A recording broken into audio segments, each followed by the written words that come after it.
Awalu kelompok malaikat yang pertama.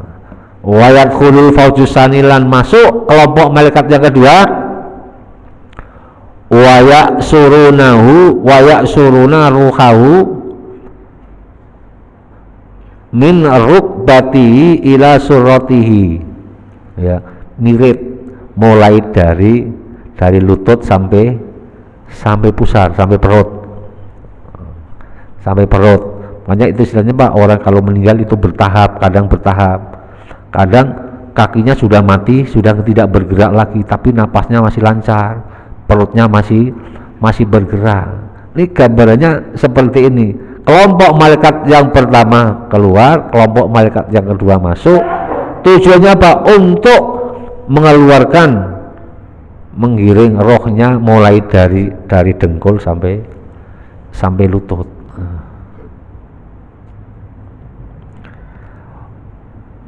Kemudian setelah itu waya haluju lan metu sapa dalikal fauzu kelompok malaikat asani yang kedua. Jadi malaikat yang kelompok kedua keluar. Wa yadkhulu al faujus salisu ganti malaikat kelompok malaikat yang ketiga masuk.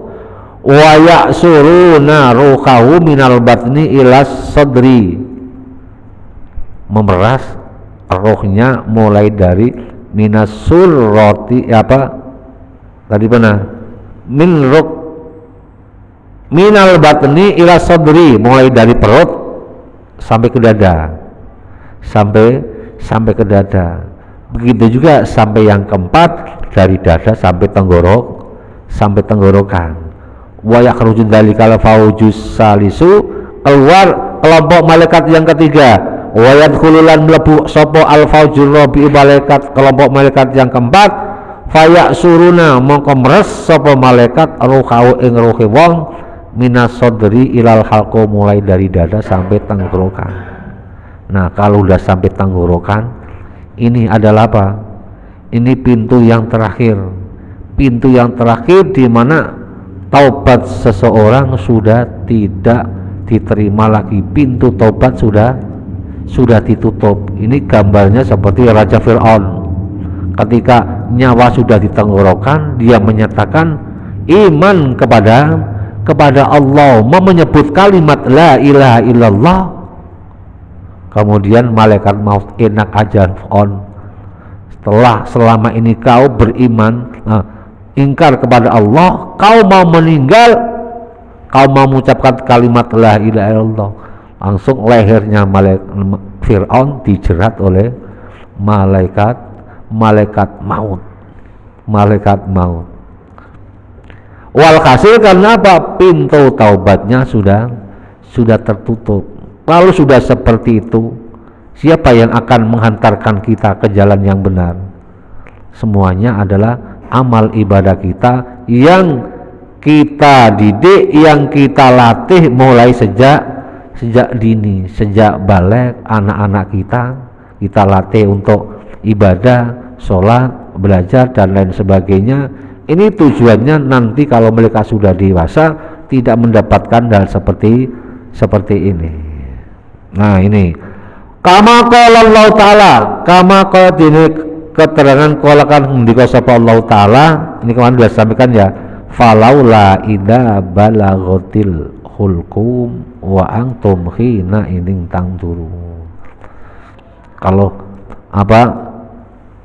roh sudah sampai tenggorokan, wa antum khina inin tangdurun, dan kalian semua telah menyaksikan, telah melihat apa yang tadi diperlihatkan malaikat. Semuanya sudah diperlihatkan Allah lewat utusannya, yaitu para malaikat. Kalau sudah seperti itu, apa yang terjadi? Tanda-tanda keimanan muncul, tanda-tanda orang tersebut dalam kekafiran akan muncul. Munculnya seperti apa? Apabila orang yang meninggal dalam keadaan iman, pasti dia bisa mengakhiri kalimat yang terakhir dengan kalimat la ilaha illallah. Orang yang tidak beriman kepada Allah, ketika ruh di dalam tenggorokan tidak akan bisa mengucapkan kalimat la ilaha illallah, walaupun kalimat itu sudah dihafal ketika masih sehat, tapi tidak pernah dipraktekkan. Karena iman Islam itu apa? Tidak hanya di mulut, tapi harus dipraktekkan. Hatinya hatinya beriman, kemudian lisannya menyatakan ikrar, kemudian badannya merealisasikan dengan bentuk ibadah. Makanya Islam itu apa? Wa ikrarun bil lisan, tasdikun bil qalbi, hatinya iman, tasdikun bil qalbi, hatinya iman, percaya bahwa tiada Tuhan yang wajib disembah hanya Allah, hatinya beriman. Fir'aun percaya bahwa yang menciptakan alam semesta ini Allah, dalam hatinya cuma disimpan di dalam hati. Abu Jahal juga beriman adanya Allah, tapi apa? Tidak mau ikrarun bil lisan, tidak mau menyatakan dalam lisannya. Apalagi wa amalun bil arkan, tidak mau sama sekali. Ketiga-tiganya ini harus bersatu. Ya, siapa yang bisa seperti itu? Kita semua orang-orang yang beriman, hatinya beriman, lisannya mengucapkan kalimat-kalimat seperti itu, wa amalun bil arkan, kemudian dibuktikan dengan bentuk ibadah. Kehadiran kita ke masjid, kehadiran kita ke masjid taklim, kehadiran kita di tempat-tempat yang di situ menyiarkan agama Allah, itu berarti wujud kita iman kepada Allah, mengamalkan kalimat la ilaha illallah. Sekali lagi, bahwa ketika orang tersebut bisa mengucapkan kalimat la ilaha illallah, apal ketika masih sehat, ketika telah akan wafat tidak bisa mengucapkan kalimat itu. Karena apa? Kalimat la ilaha illallah ketika masih hidup, masih sehat, tidak pernah dipraktekkan. Dia mengatakan tidak ada Tuhan yang wajib disembah kecuali Allah. Ternyata mereka menyembah Tuhan yang lain. Dia menyatakan Muhammadur Rasulullah, Muhammad adalah utusan Allah, tapi selalu berbuat maksiat, bangkang terhadap ajaran Nabi Muhammad sallallahu alaihi wasallam. Wa in kadzalikal waqti idza kana mu'minan yang syiru. Nah, ini udah dia kayak seperti tadi nih. Wa in kadzalikal waqti lan ing dalem mengkon-mengkon waktu idza kana likane ana sapa abad iku mukminan mukmin yang suruh gelar sapa Jibril alaihissalam janahahu al-aiman ing swiwine kang tengen fayara mongko iso ningali sapa mukmin makanahu ing panggonane mukmin fiya ing dalem jannah wa ya'siku lan rindu sapa mukmin hu ing jannah wa yang dululan ningali sapa mukmin hu ing makan walam yang durlan ora ndelok sapa mukmin ila ghairi maring liyane makan min abihi saking bapake mukmin wa ummihi ibune mukmin wa auladi lan anak-anake mukmin. Itu gambarnya seperti tadi ya, ketika waktu itu orang yang dicabut ruhnya itu orang mukmin, malaikat menggelar sayapnya sebelah kanan, dilihatkan orang tersebut sehingga orang tersebut melihat tempatnya. Setelah melihat tempatnya, orang itu menyatakan wa ya'sikuhu, sangat merindukan tempat itu, wa yang duru, dan selalu melihat, walain yang dur ila ghairi, tidak melihat orang-orang yang lain, sekali ngelinya yang dilihat hanya tempat itu, walaupun itu anaknya ya, ibunya. Kemudian karena ketika waktu itu kalau sudah seperti itu, mereka hanya mengurusi dirinya sendiri. Tahu banyak ketika kondisi orang-orang nanti di hadapan Allah, ketika di hadapan Allah Subhanahu wa ta'ala, ketika mau dihisab di hari kiamat, itu mereka hanya ngurus dirinya masing-masing. Yauma yafirru mar'u min akhi wa ummi wa bani, dan seterusnya. Pada hari itu orang lari dari bapaknya, lari dari ibunya, lari dari saudaranya dan anaknya. Itu menggambarkan apa? Sudah mikir dirinya masing-masing. Nah, nanti kalau sudah seperti itu, nah apabila mereka nanti masuk di dalam kubur, malah tambah susah lagi, susah lagi. Ada Al-Kisah dari tabi'in Hasan Basri ini adalah tokoh seorang sufi. Ketika Hasan Basri ini duduk di depan rumah, tiba-tiba ada orang yang mengantarkan jenazah. Tiba-tiba di bawah jenazah itu ada seorang anak ngikutin dengan menangis bahwa yang meninggal itu ayahnya. Namanya itu bapaknya meninggal, diiring orang banyak, dia ngikutin di bawahnya sambil menangis. Setelah sambil menangis, dia menyatakan, baru kali ini saya mengalami kesusahan ditinggal seorang ayah seperti ini. Kemudian Hasan Basri mengikuti rombongan jenazah tersebut sampai ke kuburan. Setelah sampai ke kuburan, udah balik. Besoknya lagi, anak yang tadi ngikutin ayahnya diantar jenazahnya sama orang banyak, Hasan Basri ngikutin sampai ke kuburan. Ngikutinya diam-diam supaya tidak dilihat anak itu gitu Pak ya. Setelah nggak dilihat anak itu, ternyata anak itu setelah dia ketemu kubur bapaknya, nyium kubur bapaknya sambil berkata seolah-olah bapaknya itu masih hidup, itu ya, bertanya, wahai bapak, kemarin ketika bapak masih ada, saya yang nemenin bapak di rumah. Sekarang bapak dikubur, yang nemenin siapa? Bapak, kemarin kamarnya bapak lampunya terang 100 watt, udah ganti kita terang. Sekarang bapak dikubur, yang nyalain lampunya siapa? Bapak, kemarin saya anterin masakan, makanan, minuman ke kamar bapak.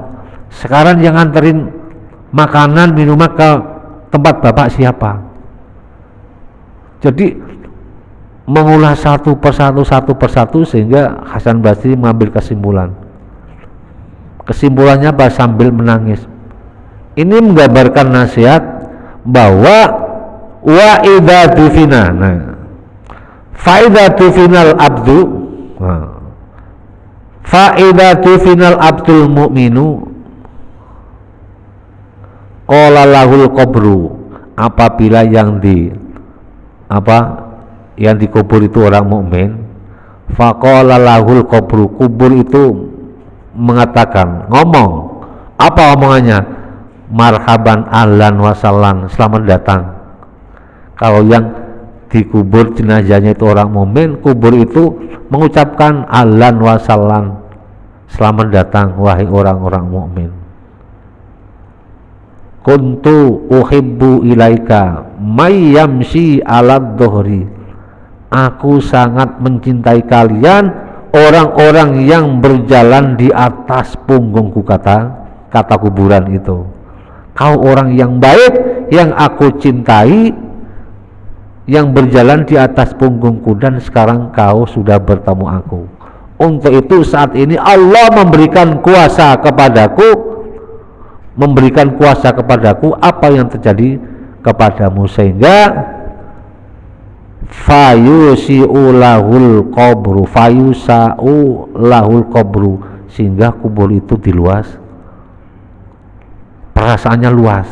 Kalau yang kita lihat kubur itu paling lebar 1 kali 2, tapi dengan izin Allah kan itu sudah dikuasakan. fayusa'u lahul qabru, kubur itu menjadi luas. Luasnya seberapa?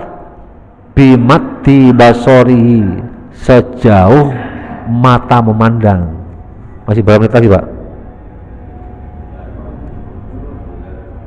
10. Oh, masih lama ya. Bimati basori, sepanjang mata memandang, alias terhampar. Itu gambarannya seperti itu. Begitu sebaliknya, kalau yang meninggal itu orang yang tidak beriman kepada Allah, apa jawabannya? Sama, kubur juga ngomong, la marhaban wala wasallan, wala allan wala wasallan, nggak ada ucapan selamat. Justru ucapannya apa? Kubur itu, aku sangat membenci kalian orang-orang yang berjalan di atas punggungku dengan senantiasa membawa kekafiran, keingkaran kepada Allah. Kalau sudah seperti itu, kubur tersebut fayal taimu, menghimpit orang yang ada di kuburan itu. Makanya sehingga sering doa dalam kubur, Allahumma wasi qabrahu wa wasi madkhulahu, ya Allah luaskan kuburnya, luaskan tempat masuknya. Karena mungkin kita sering pernah dengar, setelah kita gali kubur ukuran 1 meter kali 2, begitu mayitnya dimasukkan, tiba-tiba sudah diukur dari rumah 2 meter panjang, tiba-tiba jenazah mau dimasukkan nggak muat, udah berkali-kali bisa masuk tapi kakinya harus diteko. Ini menggambarkan tanda bahwa orang tersebut akan mendapatkan tanda yang tidak baik. Tanda tersebut bisa dilihat orang-orang yang ada di sekeliling kita. Ya.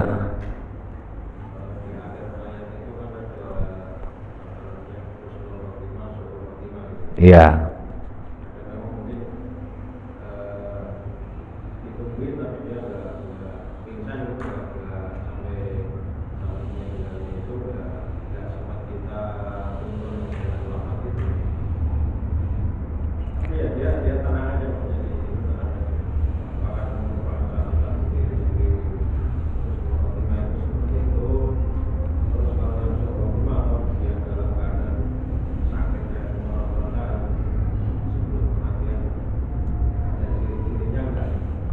Untuk apa ciri-cirinya bahwa orang itu ketika meninggal husnul khotimah atau su'ul khotimah?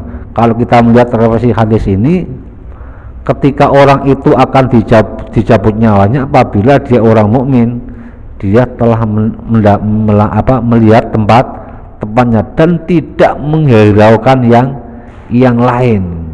Jadi seakan-akan fokus dalam perjalanannya, mau orang lain nuntun, orang lain ngomong, tidak diperdulikan.